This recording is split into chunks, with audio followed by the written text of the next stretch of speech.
नमस्कार, मैं डॉक्टर वंदना श्रीवास्तव, प्राध्यापक गृह विज्ञान विभाग, शासकीय कन्या महारानी लक्ष्मीबाई स्नातकोत्तर स्वशासी महाविद्यालय में पदस्थ हूँ।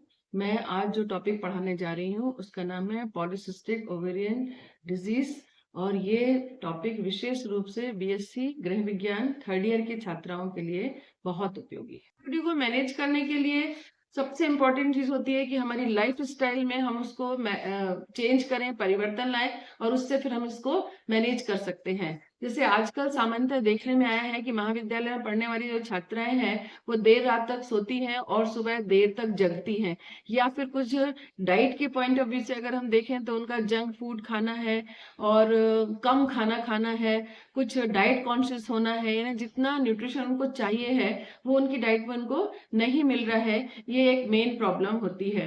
दूसरा है कि हमें वेट रिडक्शन करना है, यानी इसके लिए हमको एक्सरसाइज, कोई ना कोई एक ऐसी एक्सरसाइज हो सकती है जिसको कि हम अपना सकते हैं। जैसे योगा हम कर सकते हैं, हम वॉकिंग कर सकते हैं, साइकिलिंग कर सकते हैं, रस्सी कूदने की एक्सरसाइज कर सकते हैं, सूर्य नमस्कार कर सकते हैं। ये किसी भी एक्सरसाइज को अगर हम प्रतिदिन अपने जीवन में अपना लेते हैं तो हम पीसीओडी से बहुत हद तक अपना बचाव कर सकते हैं।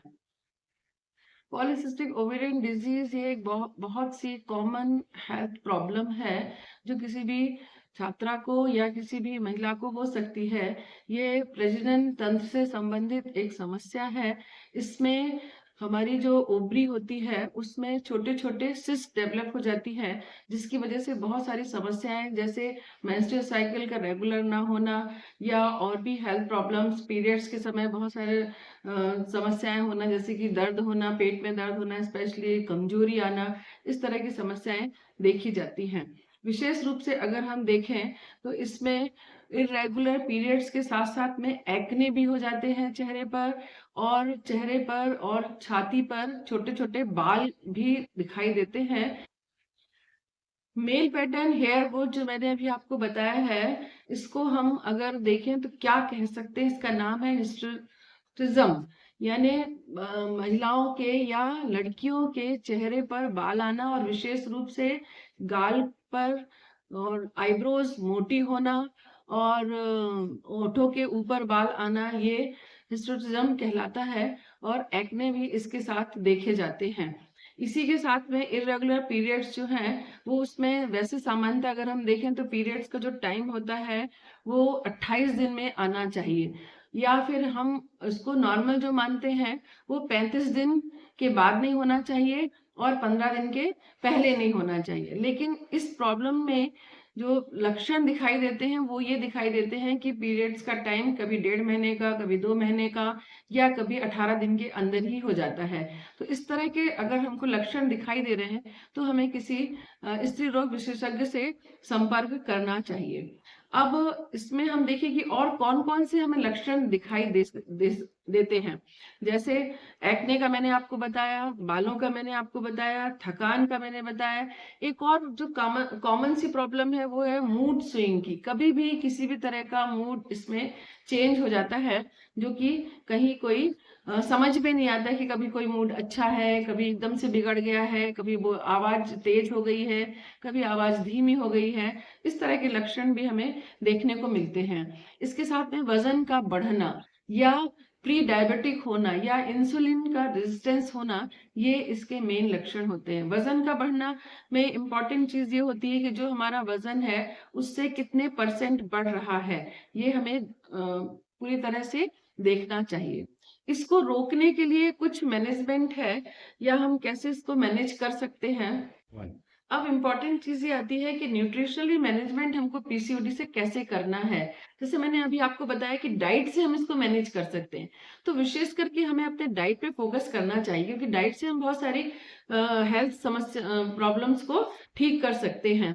तो कुछ ऐसी चीजें हैं जो हमें अपने डाइट में लेनी चाहिए और कुछ ऐसी चीजें जो हमें अपने डाइट में नहीं लेना चाहिए। एग्जाम्पल के तौर पर हम कह सकते हैं कि जैसे जो बहुत ज्यादा स्टार्ची फूड्स होते हैं, जैसे कि जूसेस हैं या व्हाइट ब्रेड है या राइस है या बहुत जो जिनमें ज्यादा शुगर का परसेंटेज होता है, वो हमें भोज्य पदार्थ अपने डाइट में शामिल नहीं करना है।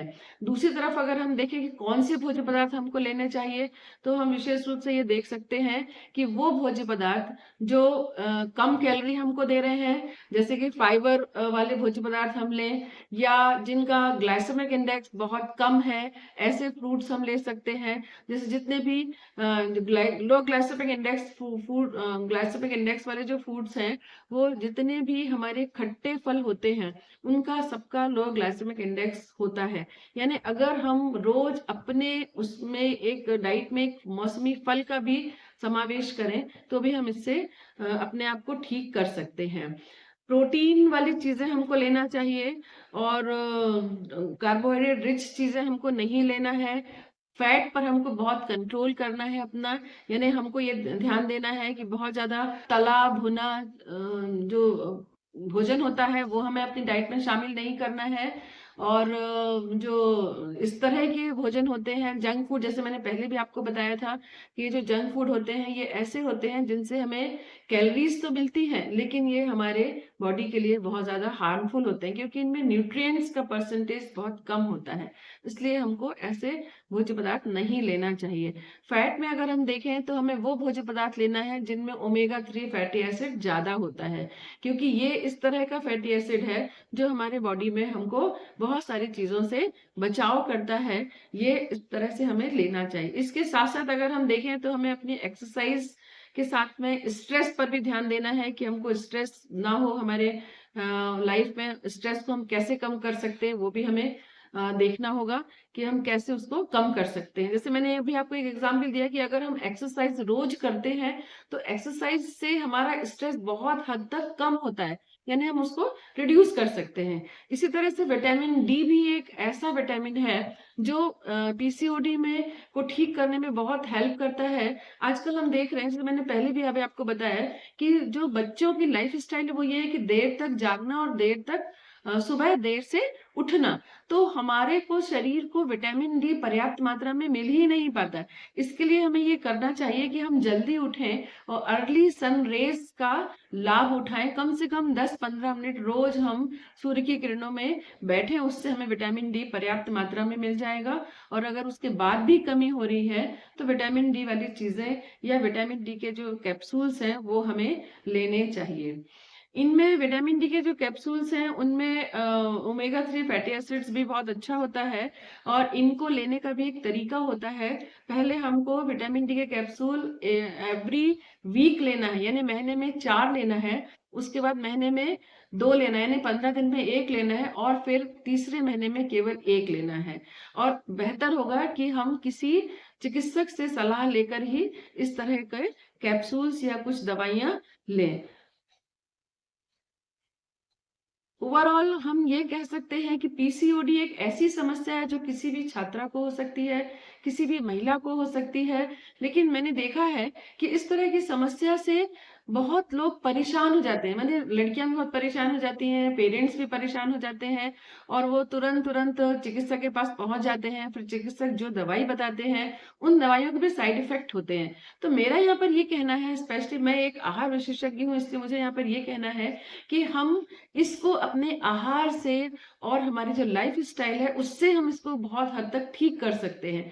अगर फिर भी इससे फायदा नहीं होता है तो फिर हमें दवाइयों का सहारा लेना चाहिए। इसके लिए मैंने आपको बहुत सारे उपाय बताए हैं कि डाइटरी मैनेजमेंट कैसे करना है, लाइफ स्टाइल आपको कैसे चेंज करनी है, और किस तरह से एक्सरसाइज करनी है।